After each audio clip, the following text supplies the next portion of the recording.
ஒரு அறிக்கையை வெளியிட்டு அந்த கூட்டணியை விமர்சனம் செய்திருக்கிறார்.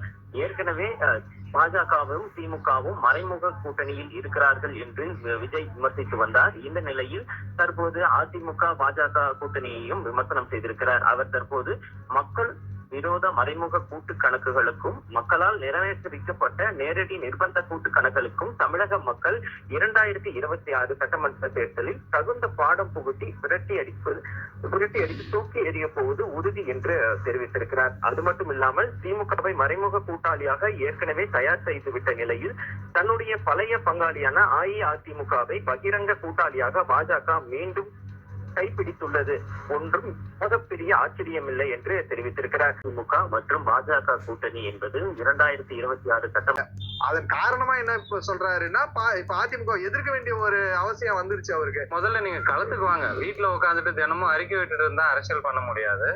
களத்துக்கு வாங்க, உங்கள் ரசிகர்களை பாருங்க, பொதுமக்களை பாருங்க, மக்கள் பிரச்சனைகளை கையில எடுங்க, போராடுங்க.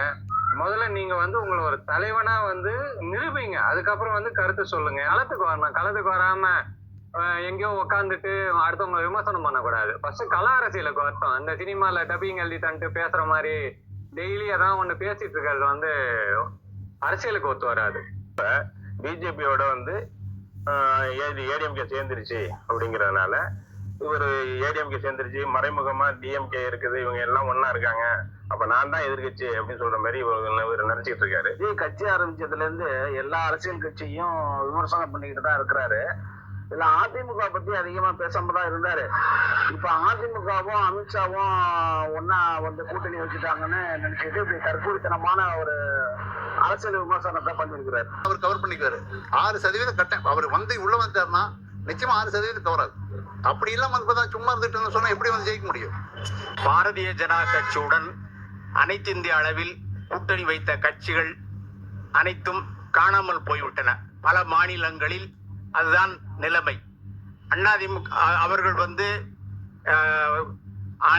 ஒன்றிய அரசிடம் உள்ள அனைத்து துறைகளையும் ஏவி தங்களுக்கு வேண்டிய காரியங்களை நிறைவேற்றிக் கொள்வார்கள். அப்படித்தான் அதிமுகவினருடைய வீடுகளிலும் சோதனை நடத்தி அப்படி ஒரு கூட்டணி அமைந்தால் அதற்கு பேர் மிரட்டல் கூட்டணி.